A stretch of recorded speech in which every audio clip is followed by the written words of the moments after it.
parler beaucoup, manger l'argent, voyager beaucoup seulement, mais travailler beaucoup, créer des choses, emploi des jeunes, non, non, non.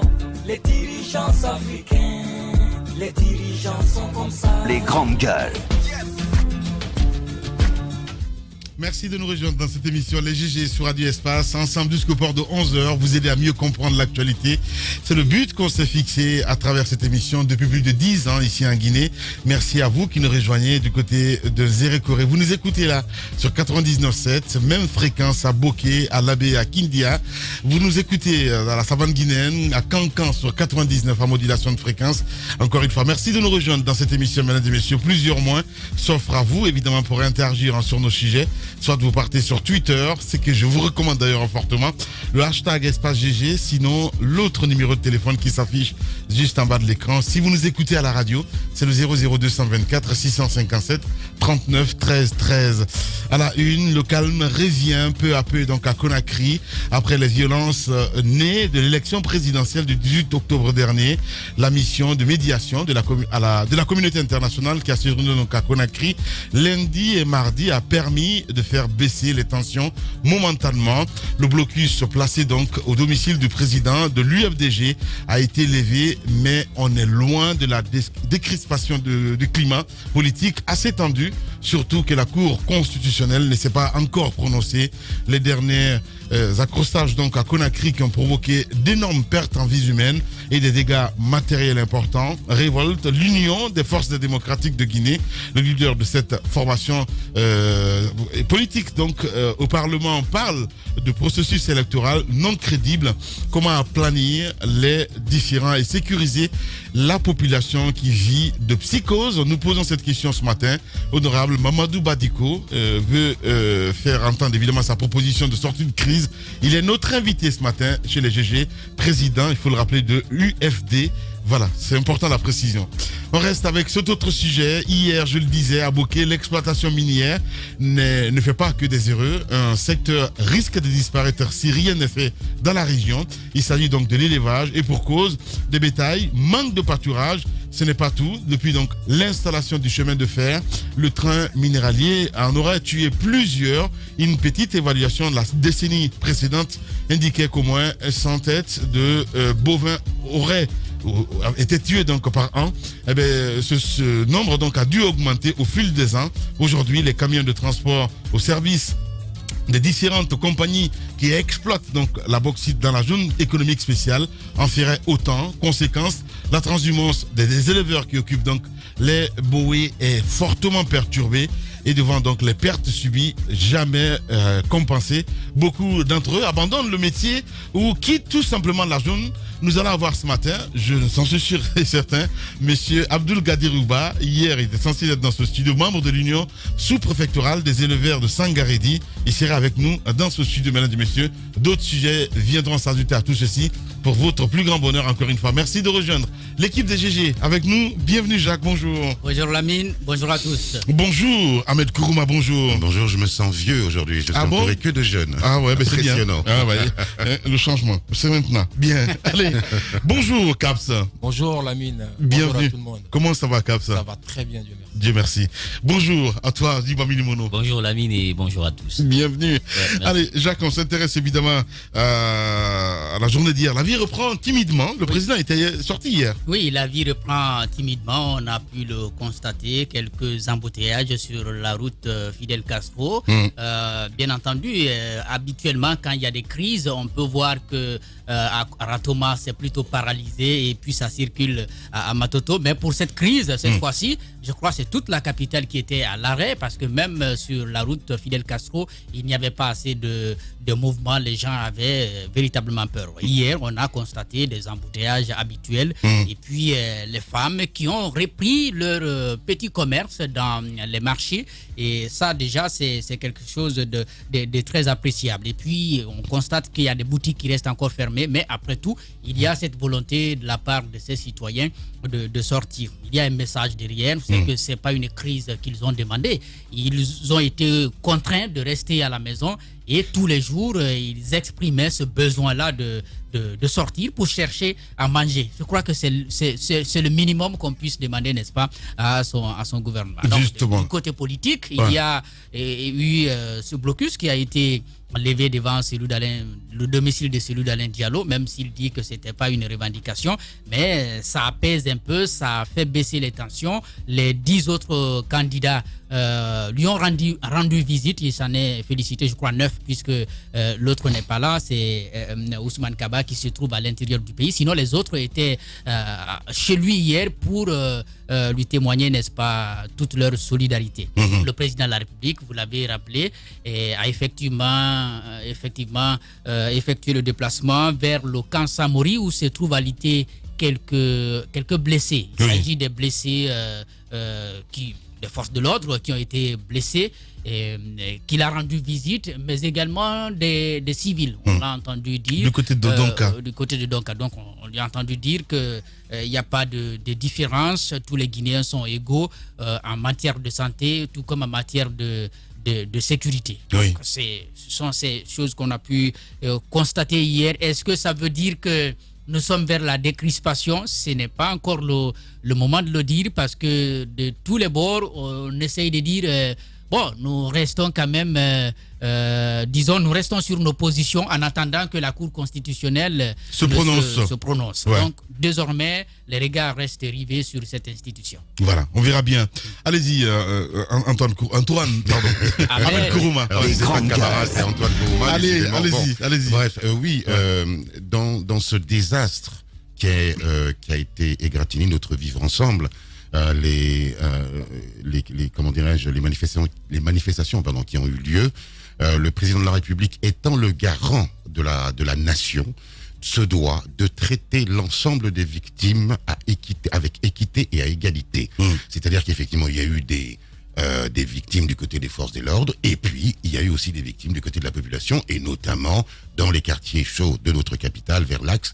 Et il faut que le président de la République, parce que la politique est histoire ou affaire de symbolique, c'est très important dans la symbolique politicienne de notre pays pour la réconciliation à venir, que le président fasse montre c'est des rhétoriques, voilà, on sait bien. Oui, c'est les basiques en politique. Mais c'est important, ce sont les basiques. Ouais. Et il faut qu'il fasse montre de bienveillance et surtout d'équité dans le traitement vis-à-vis de nos concitoyens, mais aussi vis-à-vis de la police. Et c'est là où on doit entamer une forme d'autocritique, parce que il faut qu'on regarde absolument cette phase hideuse de notre nation qui a engendré cette haine. Nous avons été, dans l'ensemble de notre société, d'une laideur absolue. Et il revient au premier d'entre nous de commencer à réparer ces blessures, parce que le peuple est en colère. Il faut qu'on le sache. Le peuple est en colère. Il revient au premier d'entre nous de répondre à cette colère, et à l'ensemble de la classe politique guinéenne de commencer à se parler. Parce que, vous le savez, nous le savons, le problème de la Guinée, le mal guinéen, c'est aussi le fait que la politique s'est faite par l'ethnie. Il n'y a pas eu de confrontation idéologique. Cette année, notamment lors de la présidentielle, ce n'a été que des confrontations ethniques, et il faut qu'on en finisse avec ça. Et pour en finir avec cela, c'est les hommes politiques qui sont à l'origine de cela, parce qu'il faut les indexer. Ce sont nos représentants politiques qui sont à l'origine de cela, et notamment le premier d'entre eux se doit aujourd'hui de colmater, de réparer et de guérir les blessures de notre société, et mettre l'index sur le mal qui nous ronge, c'est-à-dire cette ethnicisation de la politique. C'est bien dit, mon cher Ahmed. Allez-y, Caps, vous avez suivi l'actualité, le président qui s'est déplacé. Enfin, on va dire deux sorties, quoi. D'un côté, le président de l'UFDG, de l'autre côté, le président du RPG Arc-en-Ciel. Voilà, moi je pense qu'il était déjà très important que le président de la République sorte, parce que après les élections, c'était quasiment la première grande sortie du chef de l'État. Et il est important qu'il sorte se prononcer sur toute la situation qui prévaut aujourd'hui sur la Guinée. Le fait d'aller voir les forces de l'ordre qui ont été victimes lors de cette crise-là, mais aussi d'aller voir ces civils. C'est déjà très important, mais que ça ne s'arrête qu'à là. Parce qu'à chaque fois, on reconnaît, c'est la même chose, à chaque fois qu'il y a crise, après les crises, le chef de l'État vient voir les gens. Il est important aujourd'hui que des vrais actes soient posés. Et ce que nous attendons du chef de l'État, l'une des premières missions qu'il a, c'est de sauvegarder l'ordre public, c'est la cohésion sociale, la paix surtout. Et donc, pour que cela soit, et surtout qu'avec l'arrivée de cette communauté internationale, la CEDEAO, l'Union africaine, qui viennent déjà, parce que on peut dire que c'est à leur arrivée qu'on a connu cette décryptation de la situation. Parce qu'à leur arrivée, ils ont d'abord commencé par interpeller l'État afin que les forces de l'ordre puissent avoir un comportement beaucoup plus républicain, mais au-delà de ça, qu'on puisse enlever ce dispositif sécuritaire qui était devant chez le chef de file de l'opposition, mais après qu'on appelle toutes les oppositions guinéennes, les partis politiques guinéens à s'asseoir autour d'une même table pour dialoguer. Et je pense qu'aujourd'hui, le rôle du chef de l'État, c'est de rassurer cette opposition-là, rassurer le peuple de Guinée que quelque part, la mission qu'on lui a donnée, sa mission ne peut réussir que s'il y a paix en Guinée. Et pour qu'il y ait paix, il faut que nous allions aujourd'hui vers des vrais actes qui soient posés. Et comme ces actes-là, il faut qu'ils rassurent la population en un mot. Et pour qu'on soit là, il faut quelque part que nous puissions donner l'égalité de tous. Il faut des actes forts. Il faut des actes forts. C'est pas dire qu'il est parti voir, je vais dire, les malades du côté de Donka et les militaires, que ça peut poser en fait à dire Kansamori, c'est bien cela. Il faut des actes forts. Il faut un peu plus. Il faut des actes forts. Et comme acte fort en réalité, ce qu'il faut faire le président de la République aujourd'hui, c'est d'accepter d'appeler toute l'opposition, tous ceux qui ont des revendications à être autour de la table. Et pour que cela soit, il faut qu'on donne encore une fois une très grande indépendance à la Cour constitutionnelle. Pour que cette Cour constitutionnelle-là puisse prendre en compte les requêtes posées par les griefs de chaque parti et pouvoir l'analyser et que la vérité sorte. Et parce qu'avec la vérité, on peut parler de paix. Et quand il y a paix, chacun reconnaît la justice et quelque part, on peut sortir de cette crise. Justement, Caps avec nous chez les GG sur Radio Espace. Allez-y, Adiba Milimono. Votre analyse. Oui. Il va toujours à l'envers. On a vu le chef de l'État, je crois, loin d'une posture politique. C'est le premier magistrat du pays. En attendant que quand même la Cour constitutionnelle puisse rendre son arrêt, et c'est un arrêt d'ailleurs qui va s'imposer à tout le monde parce que c'est une institution qui est souveraine. Maintenant, au-delà de cette visite, moi, ce qu'il faut dire, c'est par rapport notamment à cette reprise des activités économiques. Vous savez qu'on foncièrement en Guinée, on dépend surtout du secteur tertiaire. Les gens sont dans le commerce avec l'exode rural, les citoyens, Madina et tout. Donc, il faudrait quand même amener, parce que si vous regardez l'axe, vous partez des centres militaires, les boutiques d'alimentation sont quasiment fermés. Madina, c'est le même scénario. Donc, il faudrait que le gouvernement invite le groupe organisé des hommes d'affaires, le GOA, qui quand même a invité les personnes à fermer. Mais j'ai vu l'association hier à la télévision, en tout cas. Par rapport à ça, pour les questions de sécurité, les amener à conférer avec ces structures-là pour une sortie de crise. Ça, c'est un. Et deuxièmement, vous savez, aujourd'hui, nous sommes dans une économie de marché. Lorsqu'il y a une crise, donc ça impacte tous les secteurs. Donc, il y a la loi de l'offre et de la demande. Vous avez vu, par exemple, le prix du pain avait grimpé il y a quelques jours. Dans certains quartiers, ça s'est négocié autour de 5 000 francs, ce qui est 3 500 francs traditionnellement. Donc, aujourd'hui, il y a les dépôts, par exemple, de stock qui sont fermés parce qu'il y a la crise dans le pays. Donc, il faudrait que le ministère du Commerce puisse prendre ses chevaux en collaboration avec le groupe organisé des hommes d'affaires pour trouver une solution à cette crise. Maintenant, sur la question politique, est-ce que cette sortie du chef de l'État, est-ce que le passage... C'est le candidat qui était là ou c'est le chef de l'État? Oui, bon, c'est le chef de l'État. C'est le chef de l'État. Bon. C'est le chef de l'État. Okay. C'est le chef de l'État. Bon. Le candidat, c'est... Je pose des questions. Le candidat, je pense que c'est une posture qui ne passe encore pas. président. Voilà, il est encore président. J'ai pas dit le contraire, Voilà, Jacques Walino. Mon Dieu. C'est le chef de l'État, c'est le président qui est sorti. Oui. Je pense qu'il est de sa responsabilité de le faire. Il est le garant de cette constitution. C'est le père de la nation, comme on dit entre guillemets. Donc je pense qu'il devait le faire pour une décrispation. Maintenant, est-ce que cela suffit? Est-ce que le passage de ces institutions dans le pays suffisait à ce qu'on sorte de ce scénario? Moi, je ne pense pas. Aujourd'hui, on parle des cas de mort en Guinée. On parle aujourd'hui d'une défiance entre les acteurs politiques. Ce qu'il faut dire, vous avez vu la sortie quand même de Cellou Dalein Diallo lors de sa rencontre avec la CEDEAO, cette mission conjointe, les Nations Unies et l'Union africaine. Il a tout simplement dit, pour une sortie de crise dans le pays, la seule solution, eh bien, c'est la reconnaissance de ma victoire. Lorsqu'on est dans une telle posture, il faut se poser à cette question. Et celui, normalement, qui devrait jouer le rôle de facilitateur du dialogue social, c'est le Premier ministre. Aujourd'hui, certains observateurs estiment que le Premier ministre est l'un des responsables de cette situation dans laquelle on se retrouve. Est-ce que son verbe va porter auprès de l'opposition pour un cadre de concertation? c'est la grosse question. Le chef de l'État, il est à la fois président, mais aussi candidat dans cette élection. Donc, l'un des acteurs majeurs de cette crise. Est-ce que le président, aujourd'hui, il a cette légitimité, au-delà de son manteau de chef de l'État, en tant que candidat à cette élection, d'être écouté? Donc, moi, la question que je me pose, comment créer ce cadre de concertation? Quel mécanisme on va mettre en place pour aller vers ce cadre de concertation? Qui va le porter? Sachant que les acteurs qui sont concernés par le processus électoral sont à couteau tiré. Il y a ce climat de défiance et de méfiance entre les acteurs. Ça, c'est un. L'autre aspect, on a écouté la sortie hier de la France, au même titre que l'Union européenne, qui se posait... On en parlera un peu plus tard, Djiba, si vous le voulez bien. Alors, pour finir sur cette question, je crois aujourd'hui, c'est vrai, c'est aux institutions guinéennes de trouver une solution à ce problème. Les Nations Unies l'ont dit. Il y a la question de subsidiarité. On ne peut pas venir faire le travail à la place des Guinéens. C'est d'abord les Guinéens qui doivent trouver une solution sur le plan national.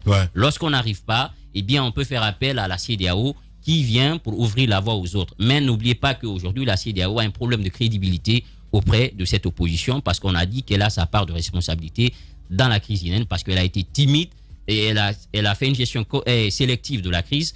À l'image du Mali, par exemple, où ils ont été beaucoup plus réactifs par rapport au coup d'État. Et en Guinée, on a laissé faire, selon en tout cas l'avis de l'opposition. Est-ce qu'aujourd'hui, cette CEDEAO qui va revenir pour créer ce cadre de concertation, est-ce qu'elle sera écoutée? Eh bien, c'est la grosse question qu'il faut se poser. Gros point d'interrogation. Mon cher Jacques, allez-y. Ce que je voudrais dire par rapport au dialogue, c'est en tout cas tout le monde est demandeur de ce dialogue. Nous sommes en train de dire...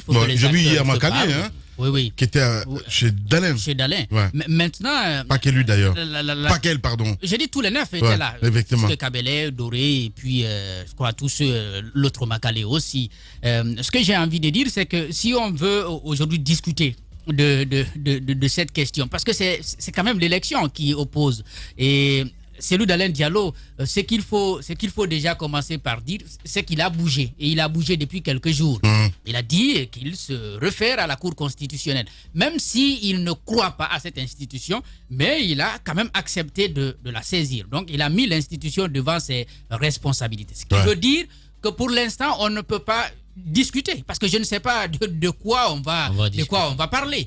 Il faut d'abord qu'on sache c'est quoi la décision de la Cour constitutionnelle. Si derrière la crise peut être résolue, là en ce moment il n'y a plus lieu de peut-être qu'on peut se retrouver parce qu'il y a toujours d'autres problèmes à pouvoir résoudre. Maintenant, si la crise est appelée si vous voulez, à se faire sentir davantage, et bien entendu la nécessité de se retrouver, on pourra bien entendu la décider. Parce qu'aujourd'hui la question fondamentale, c'est de savoir de quoi allons-nous discuter alors qu'on ne sait pas qui est vainqueur. Parce qu'il y a un vainqueur déclaré par la CENI, il y a l'autre qui dit détenir des résultats qui lui donnent aussi la victoire. Donc il est assez difficile de pouvoir se retrouver, de décider des thèmes de référence. Je crois que ce qui peut être fait en attendant, pour quand même rassurer cette opposition et rassurer surtout le peuple de Guinée, c'est de faire en sorte que le gouvernement puisse jouer son rôle, surtout sur le plan judiciaire et sur le plan sécuritaire. Il y a des enquêtes qui sont enclenchées. On nous a dit qu'il y a des interpellations. On était à plus de 200 interpellations la dernière fois. Je crois que ça a dû continuer. Peut-être que c'est beaucoup. Il faut d'abord qu'il y ait de la transparence autour de ces interpellations. Parce que ce qu'on reproche au gouvernement, ce qu'on reproche aux officiers de la police judiciaire, c'est de procéder parfois à des interpellations qu'on qualifie d'enlèvement sans que ça n'obéisse, n'est-ce pas, aux procédures recommandées en la matière. Première des choses, il y a souvent des personnes aussi qui se retrouvent détenues alors qu'on ne retient pas assez d'éléments sur ces personnes-là. Après, on le retient pendant un bon moment et puis pouvoir les libérer. Je crois que le ministre de la Justice, qui a commencé à communiquer sur ces interpellations, doit accompagner son discours de transparence et surtout que le travail doit être fait de manière équitable. Parce que il y a que derrière, il y a un discours qui dit les manifestants détiennent des armes. Moi, je ne voudrais pas que dans la communication politique, on puisse déjà indexer les coupables. Nous avons pour l'instant des suspects qui peuvent être parmi les manifestants, qui peuvent être aussi du côté des forces de l'ordre. L'autre chose, c'est de continuer à sécuriser cette population. Parce que on a vu des choses la dernière fois qui étaient horribles. Il faut davantage œuvrer pour que ce soit les forces de l'ordre ou des hommes incontrôlés qu'on a pu voir agir dans certaines concessions, que ces gens-là ne puissent pas continuer à régner, à mettre dans la ville, parce que la psychose peut continuer davantage à demeurer. Merci beaucoup, Jacques. Allez-y, Ahmed Kourma. Oui, ça s'appelle le sacro-saint droit à la présomption d'innocence. C'est ce dont tu parles, et à juste titre, parce qu'il a été tellement foulé, piétiné dans ce pays, qu'effectivement, il va falloir faire attention aussi à ce que la justice fasse œuvre, mais avec équité. On en revient. Mais il y a une chose, moi, qui m'intéresse, pour qui s'intéresse un peu à la géopolitique, mon cher Diba. Le chef de file plutôt le président de l'UFDG a à juste titre indexé avant-hier ou hier la CEDEAO en leur reprochant d'être plutôt de parti pris, c'est-à-dire de ne pas d'être partial dans leur démarche. Quiconque observe la scène internationale, et notamment s'intéresse aujourd'hui à l'Afrique de l'Ouest, se rend compte que les priorités de la France, puisque l'Afrique de l'Ouest est régie en grande partie par la France, les priorités de la France aujourd'hui sont le Mali, à cause du Sahel et du terrorisme, et puis la Côte d'Ivoire. Nous avons dit non en 58, donc la priorité aujourd'hui politique ou géopolitique de la France se trouve être la Côte d'Ivoire et le Mali. Donc nous Guinéens, pesons très peu dans les décisions. La déclaration de l'Union européenne et de la CEDEAO, ou plutôt des États-Unis, est une déclaration, ce que moi j'appelle en politique, une déclaration de façade.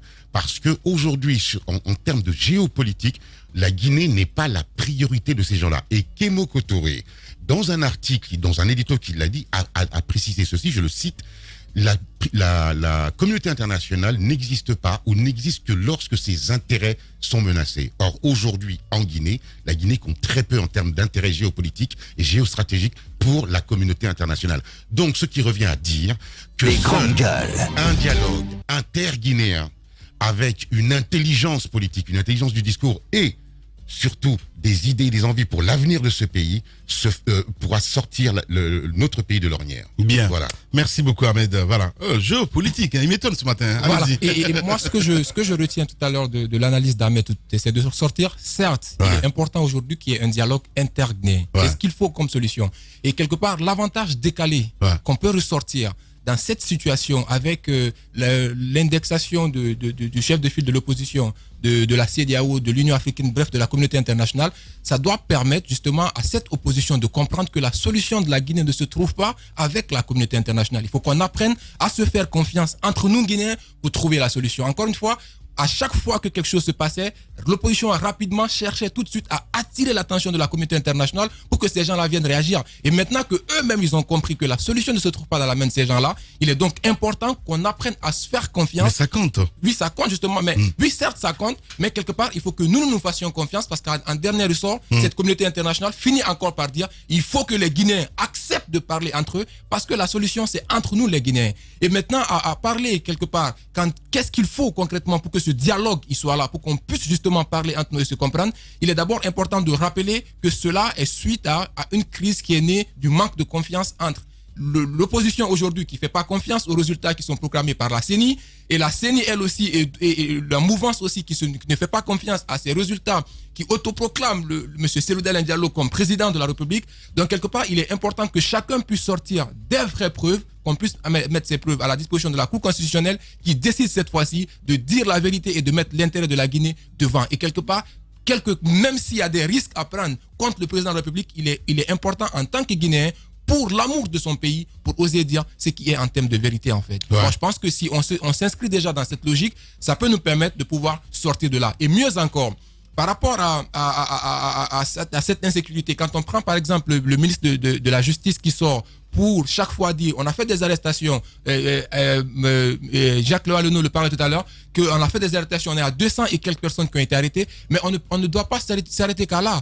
Tantôt, l'opposition accuse les forces de l'ordre, tantôt, l'État accuse l'opposition d'avoir des personnes qui sont infiltrées dans les marches. Mais il est important, vu qu'il y a des preuves, vu qu'ils ont arrêté des gens, il y a des tueries, qu'est-ce que l'État a gagné?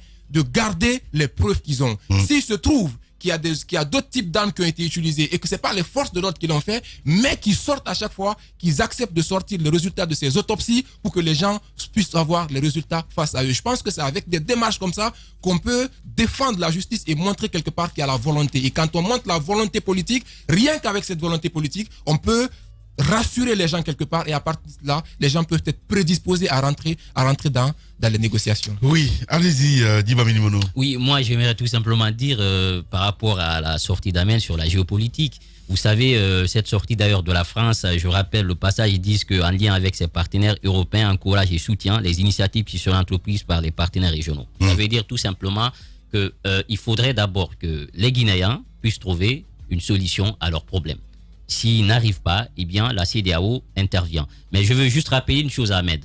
Il y a ce qu'on appelle la charte africaine de la démocratie, des élections et de la gouvernance, qui, à son article 23, parle un peu de la conquête du pouvoir. Et vous savez qu'au Mali, il y a eu un coup d'État. Ouais. En Guinée, il y a eu une nouvelle constitution. Et lorsque vous prenez cette charte 23, l'article 23 de la charte africaine des élections, de la gouvernance et de la démocratie, il est dit que toute forme de prise de pouvoir hormis les urnes, est anticonstitutionnel. Donc, le coup d'État, il est anticonstitutionnel. Le changement de la Constitution en Guinée aussi anticonstitutionnel. Donc, les deux scénarios s'apparentent. C'est pourquoi l'opposition estime que la CEDEAO a traîné les pas en concert avec l'Union africaine par rapport à la crise guinéenne. C'est vrai qu'il y a des priorités. La France a ses priorités avec le Mali, avec la Guinée, avec la Côte d'Ivoire. Mais sauf qu'en Guinée, nous sommes une institution quand même, nous sommes un pays qui est membre de la CEDEAO, qui est une organisation sous-régionale. Nous sommes membres de l'Union africaine, qui est une organisation supranationale. Donc je pense qu'il faudrait d'abord que, si les Guinéens n'arrivent pas, eh bien que les Africains puissent trouver une solution à nos problèmes. Vous avez vu que le général Francis Bianzin a été récusé par Seydou Dalein Diallo lors de la rencontre pour dire oui, c'est lui qui avait dit que c'est Dieu qui donne le pouvoir. Donc cette phrase-là n'a pas du tout plu à l'opposition. Donc aujourd'hui, je pense que quoi que l'on dise de la France ou des Nations Unies, ils ne pourront que se mettre derrière la CEDEAO et l'Union africaine pour nous sortir de cette situation. Si on avait anticipé sur cette affaire de troisième mandat, je pense qu'on n'en serait pas là. Donc c'est là, je pense qu'on est en train aujourd'hui de flétrir la posture de la CEDEAO parce que tout simplement, cette charte qu'ils ont rédigée, ils n'ont pas aussi ferme là-dessus. Parce que si, par exemple, il y a une violation, ils disent que les personnes qui sont responsables de coup d'État ou de changement de constitution dans un pays, normalement, sont passibles d'une poursuite. Ça n'a pas été fait. Il y a des sanctions diplomatiques. Ça n'a pas été fait. On a vu avec le Mali, il y a eu des sanctions. Mais sauf en Guinée, on a laissé passer les choses. Donc, je pense que c'est là le problème se pose. Est-ce que cette CEDEAO aujourd'hui a la légitimité de revenir en Guinée pour nous parler d'un cadre de dialogue? Moi, c'est la question que je me pose. Parce qu'aujourd'hui, elle est complètement décriée par l'opposition. Et n'oubliez pas, il y a certains pays africains aujourd'hui qui tiennent le même discours que cette opposition guinéenne. Donc, aujourd'hui, il faudrait qu'une fois de plus, qu'on accepte de prendre de la hauteur. Moi, je pense que la solution viendrait du président Alpha Condé. Il est le premier magistrat, pour l'instant, du pays. Je pense qu'un simple mot aujourd'hui peut changer la situation. S'il accepte de prendre de la hauteur et de revêtir son manteau de chef de l'État, on peut sortir un peu de ce scénario dans lequel on se retrouve. Diba Milimono, vous êtes chez les GG. L'idée des grandes gueules n'est pas d'être un petit village dans sa fierté face à tous les autres journalistes qui auraient renoncé. Ce que, de plus, nous ne croyons pas. Notre idée est plutôt de faire école, d'aider tout le monde et de constituer un laboratoire utile à tout le monde. Ici commence l'actualité de la Guinée. Bienvenue chez les GG. Les GG, les grandes gueules, Radio Espace Guinée. Notre démocratie, la démocratie guinéenne, qualifie de basse intensité le fait que ces hommes, quand ils sont dans l'opposition, font d'abord semblant d'en avoir pris conscience, puis font l'inverse de ce qu'ils avaient promis une fois arrivés au pouvoir. Restons vigilants, car le pouvoir, c'est vous, le peuple. Tous les matins, vous avez accès à cette émission via Espace TV. Merci de nous rejoindre. Si c'est maintenant que vous le faites, vous nous écoutez à la radio du côté de Mamou sur Fraternité FM. Eh bien, cette radio, évidemment, modulation de fréquence sur 95 FM qui relaie cette émission de ce côté. Je le disais à l'entame, le calme revient peu à peu à Conakry après les violences nées de l'élection présidentielle du 18 octobre dernier. La mission de médiation de la communauté internationale qui a séjourné donc à Conakry lundi et mardi a permis permis de faire baisser donc les tensions momentanément. Le blocus placé au domicile du président de l'UFDG a été levé, mais on est loin de la décrispation du climat politique assez tendu, surtout que la Cour constitutionnelle ne s'est pas encore prononcée.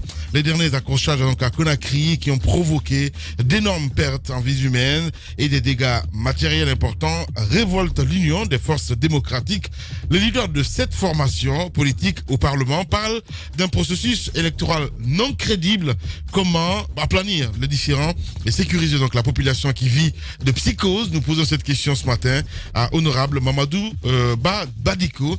Il sera avec nous ce matin dans ce studio, mesdames et messieurs. Puis on reviendra sur ce sujet hier. On parlera d'agriculture, des éleveurs surtout du côté de Bokeh. De l'exploitation minière donc ne fait pas que des heureux. Un secteur risque de disparaître si rien n'est fait dans la région. Il s'agit donc de l'élevage et pour cause, les bétails manquent de pâturage et ce n'est pas tout. Depuis l'installation du chemin de fer, le train minéralier donc en aurait tué plusieurs. Une petite évaluation, en tout cas la décennie précédente, indiquait qu'au moins 100 têtes de bovins étaient tuées par an. Ce nombre a dû augmenter au fil des ans. Aujourd'hui, les camions de transport au service des différentes compagnies qui exploitent la bauxite dans la zone économique spéciale en feraient autant. Conséquence, la transhumance des éleveurs qui occupent donc les bohaies est fortement perturbée. Et devant donc les pertes subies, jamais compensées, beaucoup d'entre eux abandonnent le métier ou quittent tout simplement la zone. Nous essayons de comprendre ce matin avec Abdoul Gadi Rouba. Il est membre de l'Union sous-préfectorale des éleveurs de Sangaredi. Il sera avec nous aussi dans ce studio, mesdames et messieurs, sous le coup de 10 heures. Nous continuons le débat avec vous, mon cher Jacques Lewalino. On va certainement parler de cette enquête dans un instant que Moïse a fait, évidemment, mais bon, Diba l'a subi aussi, donc on verra un peu plus tard là-dessus. Je parle de cette rencontre tant attendue, si je peux me dire ainsi, en tout cas des acteurs politiques, parce qu'hier Makale était du côté du président de l'UFDG. Il y avait aussi Kabele qui était là aussi. Kabele, oui. Ouais.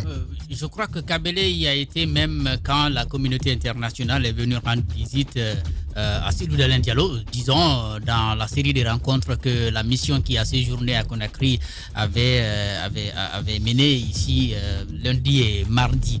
Maintenant, il y a quand même quelque chose qu'il faut dire. Les 10 autres formations politiques avaient fait une déclaration au lendemain de cette élection et surtout au lendemain de la proclamation des résultats par la CENI. Les tensions étaient assez vives et assez rapidement.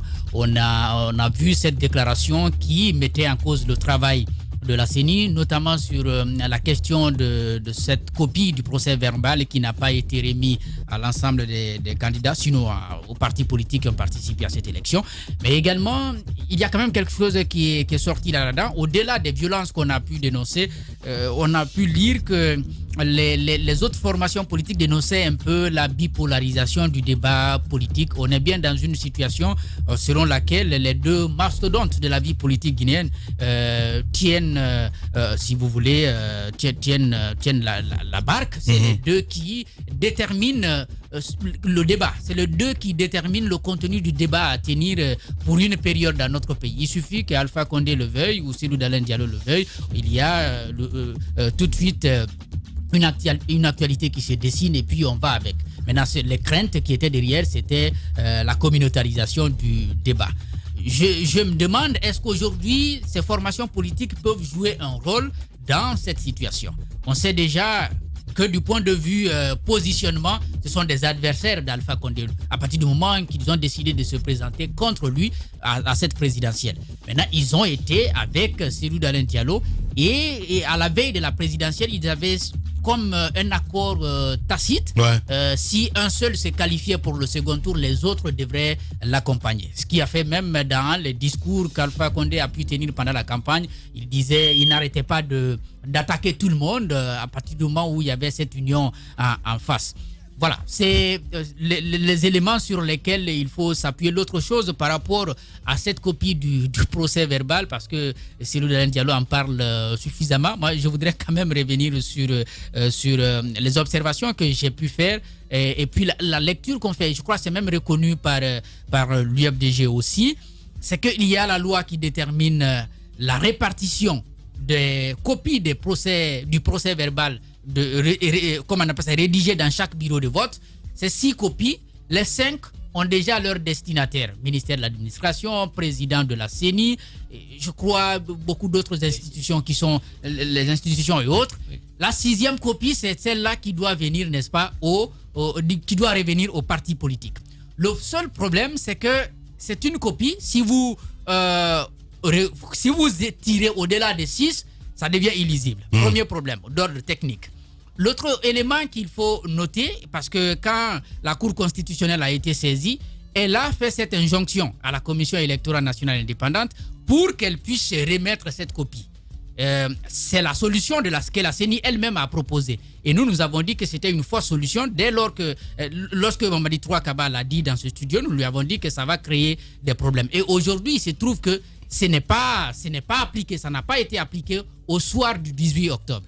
Puisque la Cour constitutionnelle elle-même a pris la décision de faire cette injonction à la Commission électorale nationale indépendante, désormais, il lui revient, puisque je crois que la défense fondamentale de l'UFDG va porter sur ces copies des procès-verbaux, donc il lui revient de pouvoir juger. Bien. Puisqu'elle a donné une instruction qui n'a pas été prise en compte par la Commission électorale nationale indépendante. Pourtant, l'institution elle-même avait dit, pour régler le problème, elle va remettre cette 6e copie. Et on sait qu'il y avait techniquement des difficultés à respecter un tel engagement. Bonjour, Madame Yoro. Bonjour, Lamine. Bonjour à tous. Merci. Ce qu'il faut préciser par rapport à cette copie de procès verbal, c'est que l'arrêt de la Cour constitutionnelle a été rendu le 16 octobre. Donc, 2 jours avant le scrutin. Et les partis politiques disent avoir reçu comment on appelle cet arrêt juste le lendemain. Qu'est-ce qui s'est passé? Est-ce que l'arrêt a été effectivement rendu le 16 ou bien l'arrêt a été antidaté? C'est la question qu'on se pose. Parce que si l'arrêt a été rendu le 16, normalement la CENI devrait prendre en compte cet arrêt qui a été rendu parce que c'est quand même l'institution habilitée justement à régir et à être saisie par rapport au processus électoral. Parce que c'est la source de tous les problèmes pratiquement, cette histoire de procès-verbaux. Donc, moi, je me pose bien des questions. Qu'est-ce qui s'est réellement passé par rapport à cet arrêt? Parce que la CENI a quand même saisi à plusieurs reprises la Cour constitutionnelle qui a rendu des arrêts qui ont facilité le déroulement du processus. Pourquoi cet arrêt, ce PV n'a pas été donné à toutes les formations politiques qui ont participé au scrutin? Pourquoi c'est au lendemain du scrutin qu'on leur a remis, comme on appelle, qu'on les a informés de la prise de cet arrêt-là par la Cour constitutionnelle? Qu'est-ce qui s'est réellement passé? A-t-il été antidaté ou pas? Moi, c'est la question que je me pose.